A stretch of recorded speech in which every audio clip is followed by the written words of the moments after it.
नमस्कार, vision IAS के news today के इस अंक में आप सभी का स्वागत है। इस अंक में हम आपके लिए लेकर आए हैं यूपीएससी परीक्षा की दृष्टि से महत्वपूर्ण कुछ अहम खबरें। इस अंक के साथ मैं हूं दिव्या तोमर। आइए सबसे पहले बात करते हैं इस अंक की हेडलाइंस के बारे में। आसियान यानी भारत दक्षिण पूर्व एशियाई राष्ट्रों के संगठन की समिति मुक्त व्यापार समझौते की समीक्षा करेगी। Centre for science and environment ने कई वर्षों से लीगेसी वेस्ट के प्रबंधन और डंप साइट उपचार के लिए रोड मैप जारी किया। प्रधानमंत्री ने उज्बेकिस्तान के समरकंद में आयोजित 22वें शंघाई सहयोग संगठन शिखर सम्मेलन में भाग लिया। केंद्र ने flagship programme national technical textile mission के तहत 23 रणनीतिक परियोजनाओं को मंजूरी दी। भारत खाद्य और कृषि के लिए पादप आनुवांशिक संसाधनों पर अंतर्राष्ट्रीय संधि के शासी निकाय के 9वें सत्र की मेजबानी करेगा और अफ्रीका से चीतों को भारत में सफलतापूर्वक लाया गया। और आइए अब इस अंक की खबरों पर विस्तार से चर्चा करते हैं। सबसे पहली खबर महत्वपूर्ण संगठन आसियान से संबंधित है। आसियान की समिति मुक्त व्यापार समझौते की समीक्षा करेगी। हाल ही में कंबोडिया में 19वीं आसियान भारत आर्थिक मामलों की मंत्री स्तरीय बैठक आयोजित की गई। इस बैठक में आसियान भारत वस्तु व्यापार समझौते की समीक्षा का समर्थन किया गया था। समीक्षा में कई पहलुओं पर ध्यान दिया जाएगा, जैसे कि इसे ज्यादा उद्योग अनुकूल कैसे बनाया जाए, समकालीन व्यापार सुविधाजनक प्रणालियों के समान आधुनिक कैसे बनाया जाए, इसके अलावा प्रशुल्क और विनियामक प्रक्रियाओं को सुव्यवस्थित कैसे किया जाए, साथ ही आपूर्ति श्रृंखलाओं में बाधाओं सहित वर्तमान वैश्विक और क्षेत्रीय चुनौतियों से निपटने में कैसे सक्षम बनाया जाए। हालांकि भारत आसियान व्यापार से जुड़ी कई चिंताएं भी मौजूद हैं, जैसे कि भारत और आसियान का बढ़ता व्यापार घाटा। इस बीच आसियान देशों को निर्यात की तुलना में वहां से भारत में आयात में तेजी से वृद्धि हुई है। आसियान क्षेत्र में भारत के निर्यात पर प्रतिबंधात्मक बाधाएं मौजूद हैं। ये बाधाएं विशेष रूप से कृषि क्षेत्र में सैनिटरी और फाइटोसैनिटरी उपाय और ऑटो क्षेत्र में व्यापार के समक्ष तकनीकी बाधाएं मौजूद हैं। भारतीय निर्यातकों को आसियान देशों में सख्त उत्पत्ति के नियमों यानी रूल्स ऑफ ओरिजिन और अनुपालन नियमों का सामना करना पड़ता है। जैसा कि आप सभी जानते हैं कि रूल्स ऑफ ओरिजिन किसी भी देश में आयातित उत्पाद के मूल राष्ट्र का निर्धारण करने के लिए निर्धारित मानदंड है। यानी इससे ये पता चलता है कि जो उत्पाद जिस देश से आयात किया जा रहा है वो उसी देश का है। आसियान और भारत ने व्यापक आर्थिक सहयोग पर फ्रेमवर्क समझौते पर वर्ष 2003 में हस्ताक्षर किए थे और इस समझौते ने बाद में किए गए समझौतों के लिए कानूनी आधार के रूप में कार्य किया था। इन समझौतों में शामिल हैं वस्तु व्यापार समझौता 2010, सेवा व्यापार समझौता 2014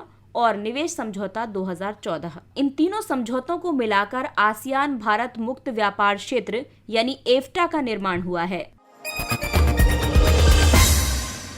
अगली खबर अपशिष्ट प्रबंधन से संबंधित है। Centre for science and environment ने कई वर्षों से लीगेसी वेस्ट के प्रबंधन और डंप साइट उपचार के लिए रोड मैप जारी किया है। अब लीगेसी वेस्ट का मतलब है कि कई वर्षों से इकट्ठा किया हुआ अपशिष्ट। तो सीएससी ने लीगेसी वेस्ट के प्रबंधन के लिए 7 सूत्री रोड मैप जारी किया है। इस रोड मैप का उद्देश्य स्वच्छ भारत मिशन 2.0 के तहत भारत के कचरा मुक्त शहर एजेंडा का समर्थन करना है। वैसे लीगेसी वेस्ट की कोई आधिकारिक परिभाषा नहीं है, लेकिन आमतौर पर लैंडफिल या डंप साइट में काफी पुराने नगरपालिका ठोस अपशिष्ट के लिए इस शब्दावली का उपयोग किया जाता है। लीगेसी वेस्ट आंशिक रूप से या पूरी तरह से विघटित जैव निम्नीकरणीय अपशिष्ट, प्लास्टिक अपशिष्ट, कपड़ा, धातु, कांच और अन्य घटकों का मिश्रण है। सीएससी के अनुसार सतत और वैज्ञानिक अपशिष्ट उपचार के प्रति लंबे समय से लापरवाही की वजह से नगरपालिका ठोस अपशिष्ट डंप साइट में जमा होता रहा है। सीएससी ने लीगेसी वेस्ट के प्रबंधन को एकीकृत अपशिष्ट प्रबंधन सुविधाओं के साथ एकीकृत करने की सिफारिश की है। इससे दैनिक नगरपालिका ठोस अपशिष्ट के साथ साथ लीगेसी वेस्ट का भी प्रबंधन किया जा सकता है। स्वच्छ भारत मिशन 2.0 में जो अनिवार्य किया गया है, उसके तहत भारत के शहरों को लीगेसी वेस्ट स्थलों को साफ करना चाहिए। सभी पुरानी डंप साइट्स का उपचार किया जाना चाहिए। अधिक अपशिष्ट को डंप साइटों तक पहुंचने से रोकना चाहिए। एसबीएम 2.0 मिशन का मुख्य लक्ष्य देश में सभी पुराने डंप साइट्स का बायोमाइनिंग द्वारा उपचार करना है। बायोमाइनिंग लीगेसी वेस्ट के रूप में पड़े पुराने नगरपालिका ठोस अपशिष्ट के उत्खनन, उपचार, पृथक्करण और लाभकारी उपयोग की एक वैज्ञानिक प्रक्रिया है। अब जो लीगेसी वेस्ट के प्रबंधन के लिए 7 सूत्री रोड मैप जारी किया है, उसकी बात करते हैं। इसके तहत प्राप्त सामग्रियों का अधिकतम उपयोग सुनिश्चित करना शामिल है। इसके अलावा एक व्यापक नीति और प्रोटोकॉल के आधार पर उपचारित भूमि का सतत रूप से फिर से उपयोग करना, प्राप्त सामग्रियों के लाभकारी उपयोग के लिए मानकों का विकास करना, प्राप्त सामग्री के प्रबंधन को प्रोत्साहन देना और नगरीय विभाग की क्षमता का निर्माण करना, सैनिटरी लैंडफिल का सतत संचालन सुनिश्चित करना और सतत ठोस अपशिष्ट प्रबंधन योजना विकसित करना शामिल है। अगली खबर एससीओ जैसे महत्वपूर्ण संगठन से जुड़ी है। प्रधानमंत्री ने उज्बेकिस्तान के समरकंद में आयोजित 22वें शंघाई सहयोग संगठन यानी एससीओ शिखर सम्मेलन में भाग लिया। इस एससीओ शिखर सम्मेलन के कई निष्कर्ष निकले। इसमें शंघाई सहयोग संगठन राष्ट्राध्यक्षों की परिषद ने एससीओ की सदस्यता के विस्तार की पहल शुरू की। इस पहल के तहत ईरान और बेलारूस नए सदस्य के रूप में शामिल हुए हैं। साथ ही मालदीव, बहरीन, म्यांमार, संयुक्त अरब अमीरात और कुवैत को एससीओ में वार्ता भागीदार का दर्जा दिया जाएगा। एससीओ के राष्ट्राध्यक्षों की परिषद शंघाई सहयोग संगठन का सर्वोच्च निर्णय लेने वाला निकाय है। समरकंद घोषणा पत्र में एससीओ सदस्य देशों के बीच मित्रता और सहयोग के लिए वर्ष 2023 से वर्ष 2027 तक के लिए व्यापक कार्य योजना की घोषणा की गई है। इसके अलावा सदस्य देश आतंकवादी, अलगाववादी और चरमपंथी समूहों की एकल सूची तैयार करेंगे। इस सूची में ऐसे व्यक्ति या समूह शामिल होंगे जिनकी गतिविधियों पर सदस्य देशों के राज्य क्षेत्रों में प्रतिबंध लगा दिया गया है।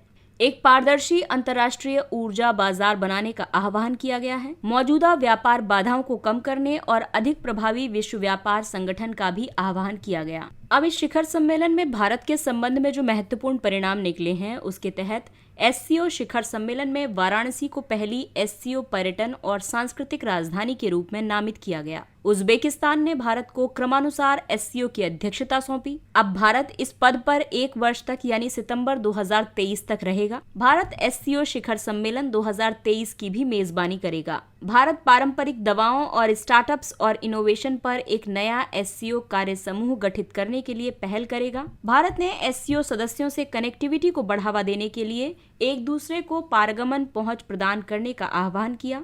इससे क्षेत्र में लचीली आपूर्ति श्रृंखला सुनिश्चित की जा सकेगी। शंघाई सहयोग संगठन की बात करें तो एससीओ 8 सदस्यीय आर्थिक और सुरक्षा संगठन है। इसकी स्थापना वर्ष 2001 में की गई थी। इसके 6 संस्थापक सदस्य देश हैं: चीन, कजाकिस्तान, किर्गिस्तान, रूस, ताजिकिस्तान और उज्बेकिस्तान। भारत और पाकिस्तान वर्ष 2017 में पूर्ण सदस्य के रूप में शामिल हुए थे। ये संगठन शंघाई स्पिरिट के सिद्धांतों पर कार्य करता है और इस सिद्धांत में परस्पर विश्वास, पारस्परिक लाभ, समानता आदि शामिल हैं। इसके अलावा इसकी क्षेत्रीय आतंकवाद रोधी संरचना, रेड सुरक्षा और रक्षा से संबंधित मुद्दों से संबंधित है।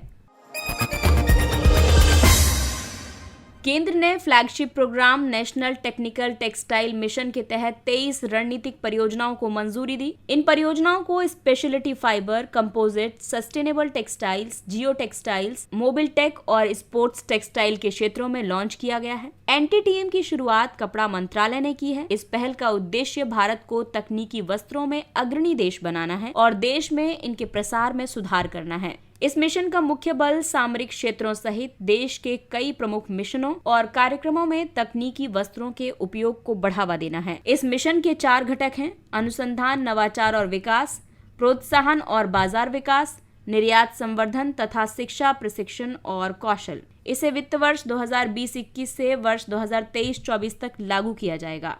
तकनीकी वस्त्रों के बारे में बात करें तो तकनीकी वस्त्र कपड़ा सामग्री और उत्पाद हैं। इनका उपयोग मुख्य रूप से उनके तकनीकी प्रदर्शन और कार्यात्मक गुणों के लिए किया जाता है, न कि उनकी सौंदर्य या सजावटी विशेषताओं के लिए। ये लागत प्रभावी, हल्के वजन सहित टिकाऊ, विविध उपयोग वाले और उपयोगकर्ता के अनुकूल होते हैं।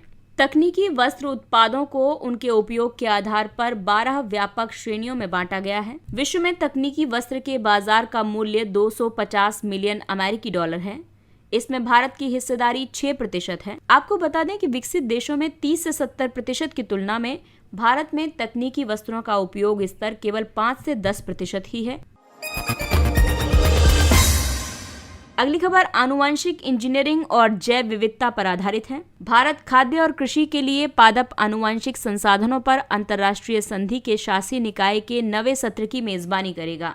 ITPG-RFA यानी कि खाद्य और कृषि के लिए पादप आनुवंशिक संसाधनों पर अंतर्राष्ट्रीय संधि को बीज संधि के रूप में भी जाना जाता है। ये लोगों के लाभ के लिए दुनिया भर में खाद्य और कृषि के लिए पादप आनुवांशिक संसाधनों के संरक्षण, उपयोग और प्रबंधन के लिए एक प्रमुख अंतर्राष्ट्रीय समझौता है। ये एक कानूनी रूप से बाध्यकारी समझौता है। इसे वर्ष 2001 में खाद्य और कृषि संगठन के 31वें सत्र के दौरान अपनाया गया था। ये वर्ष 2004 में प्रभावी हुआ था। भारत इसका पक्षकार है। इस बीज संधि के उद्देश्य हैं खाद्य और कृषि के लिए सभी पादप आनुवांशिक संसाधनों का संरक्षण और सतत उपयोग। इसके अलावा इनके उपयोग से होने वाले लाभों का उचित और समान बंटवारा सुनिश्चित करना। ITPGRFA ने नॉर्वे में स्वालबार्ड ग्लोबल सीड वॉल्ट की स्थापना के लिए आवश्यक अंतर्राष्ट्रीय कानूनी ढांचा भी प्रदान किया है। PGRFA ऐसे कच्चे माल हैं जो सभी फसल किस्मों का आधार बनते हैं।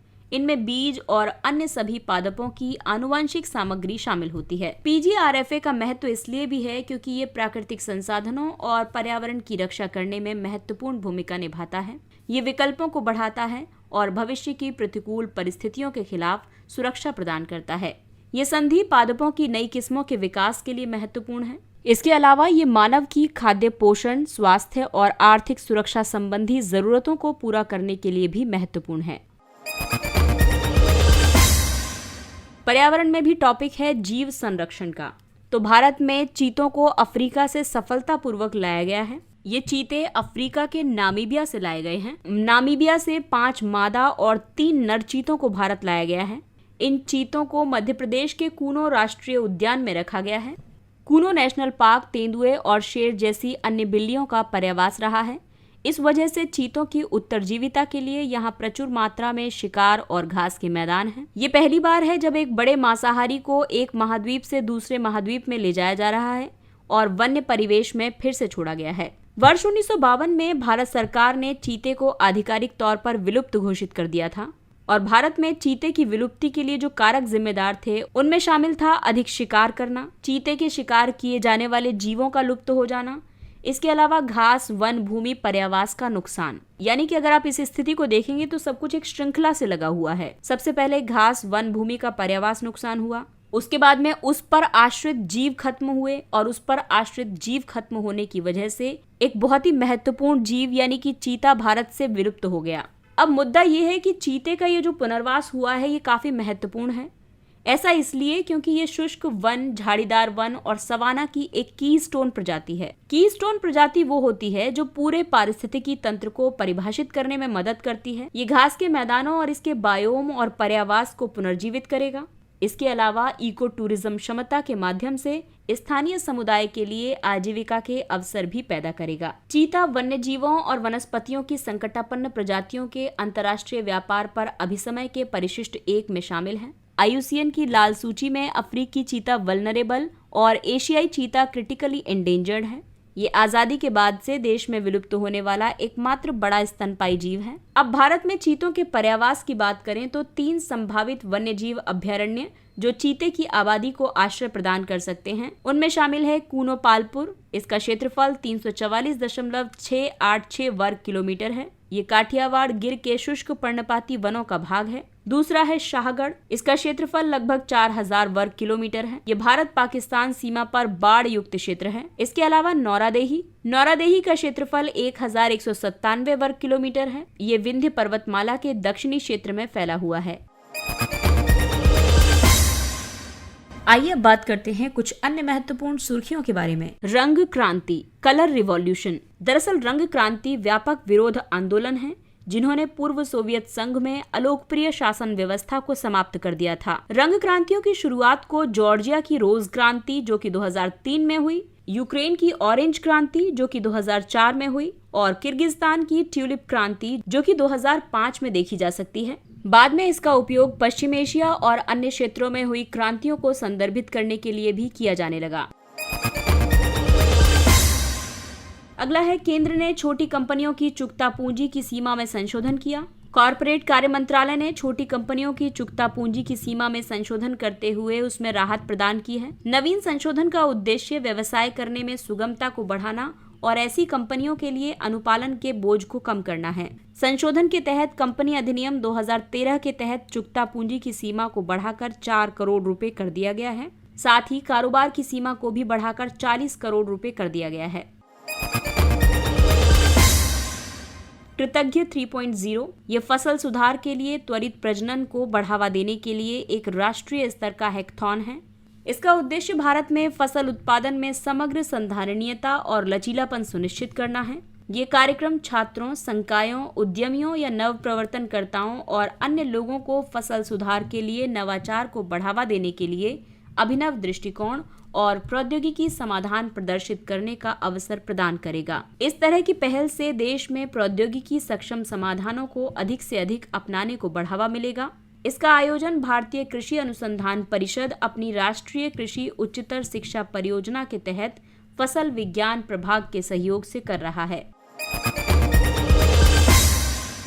पारंपरिक ज्ञान digital library. National industrial property institute France तथा वैज्ञानिक और औद्योगिक अनुसंधान परिषद ने एक समझौते पर हस्ताक्षर किए हैं। ये समझौता पारंपरिक ज्ञान डिजिटल लाइब्रेरी तक पहुंच पर सहयोग से संबंधित है। TKDL को CSIR और आयुष मंत्रालय के बीच एक सहयोग के माध्यम से स्थापित किया गया था। ये पेटेंट के माध्यम से दुनिया भर में भारत के पारंपरिक औषधीय ज्ञान के दुरुपयोग को रोकने का प्रयास करती है। दरअसल पारंपरिक ज्ञान जानकारी, कौशल और अभ्यास है। ये एक समुदाय के भीतर पीढ़ी दर पीढ़ी विकसित होता रहता है। इसे संजोए रखकर अगली पीढ़ी को सौंप दिया जाता है। ये ज्ञान अक्सर इनकी सांस्कृतिक या आध्यात्मिक पहचान का हिस्सा होता है। TKDL में आयुर्वेद, यूनानी, सिद्ध, सोवा रिगपा और योग से संबंधित जानकारियां 5 अंतर्राष्ट्रीय भाषाओं में उपलब्ध हैं और ये 5 अंतर्राष्ट्रीय भाषाएं हैं अंग्रेजी, जर्मन, फ्रेंच, स्पेनिश और जापानी। हाइब्रिड आतंकवादी। हाल ही में जम्मू कश्मीर से एक हाइब्रिड आतंकवादी को गिरफ्तार किया गया है। हाइब्रिड या अंशकालिक आतंकवादी ऐसे लोग होते हैं जो पुलिस रिकॉर्ड में एक आतंकवादी के रूप में दर्ज नहीं होते हैं, लेकिन ये एक आतंकवादी हमले को अंजाम देने के लिए पर्याप्त रूप से चरमपंथी होते हैं। ऐसा आतंकी घटना को अंजाम देकर फिर से नियमित जीवन जीने लगता है। एक हाइब्रिड आतंकवादी अपनी हिंसक गतिविधियों को छुपाने के लिए एक सामान्य नागरिक के रूप में पेश आता है। इससे सुरक्षा बलों के लिए उसका पता लगाना या उसकी गतिविधियों का निर्धारण करना बहुत कठिन हो जाता है। जनजातीय छात्रों के लिए राष्ट्रीय शिक्षा सोसाइटी नेस्ट की स्थापना वर्ष 2019 में की गई थी। ये जनजातीय कार्य मंत्रालय के तहत एक केंद्र स्तरीय स्वायत्त संगठन है। ये पाठ्यक्रम स्कूल और छात्रावास संबंधी मानकों तथा शिक्षा भर्ती दिशा निर्देशों की सिफारिश करने के लिए उत्तरदायी है। वहीं इसके समकक्ष सेस पर इन दिशा निर्देशों को लागू करने की जिम्मेदारी है। इन दिशा निर्देशों को पाठ्यक्रम, स्कूल और छात्रावास इन प्रत्येक क्षेत्रों के संदर्भ में स्थानीय स्तर पर संशोधित किया जा सकता है। इंस्पायर अवार्ड्स मानक यानी million minds augmenting national aspiration and knowledge. विज्ञान और प्रौद्योगिकी मंत्रालय ने 60 स्टार्टअप्स को इंस्पायर पुरस्कार और 53,021 छात्रों को वित्तीय सहायता प्रदान की है। इंस्पायर विज्ञान और प्रौद्योगिकी विभाग द्वारा प्रायोजित और प्रबंधित एक अभिनव कार्यक्रम है। ये विज्ञान के प्रति प्रतिभा को आकर्षित करने पर केंद्रित है। मानक को वर्ष 2017 में आरंभ किया गया था। ये विज्ञान और प्रौद्योगिकी विभाग तथा नेशनल इनोवेशन फाउंडेशन द्वारा संयुक्त रूप से लागू की गई एक प्रमुख योजना है। इसका उद्देश्य विज्ञान और सामाजिक अनुप्रयोगों में निहित 10 लाख मूल विचारों या नवाचारों को लक्षित करना है। इससे स्कूली बच्चों में रचनात्मकता और नवोन्मेषी सोच की संस्कृति को बढ़ावा दिया जा सकेगा। और आइए अब बात करते हैं सुर्खियों में रहे स्थलों के बारे में। अंगोला की राजधानी लुआंडा है। प्रधानमंत्री ने अंगोला के राष्ट्रपति के रूप में दोबारा निर्वाचित होने पर जोआओ मैनुअल गुंसाल्विस लोरेंको को बधाई दी है। अंगोला दक्षिण पश्चिमी अफ्रीका में अटलांटिक तट पर स्थित है।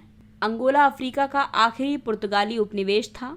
इसे वर्ष 1975 में स्वतंत्रता प्राप्त हुई थी। इसके पड़ोसी देश हैं कोंगो गणराज्य, कोंगो लोकतांत्रिक गणराज्य, जाम्बिया और नामीबिया। अंगोला की प्रमुख नदियां हैं कुआंजा और कुनेन और इसका सबसे ऊंचा पर्वत है मोको पर्वत, जिसकी ऊंचाई समुद्र तल से 8,596 फीट है। अंगोला में लोहा, तांबा, मैग्नीज, सोना, फॉस्फेट, यूरेनियम, फेल्डस्पार और प्लेटिनम के भंडार मौजूद हैं। इसके साथ ही ये अंक समाप्त होता है। अगले अंक में फिर मुलाकात होगी कुछ अन्य महत्वपूर्ण खबरों के साथ। तब तक अपना ख्याल रखिए, सुरक्षित दूरी बनाए रखिए, मास्क पहनिए, हाथ और चेहरा साफ रखिए, क्योंकि कोरोना अभी पूरी तरह से समाप्त नहीं हुआ है।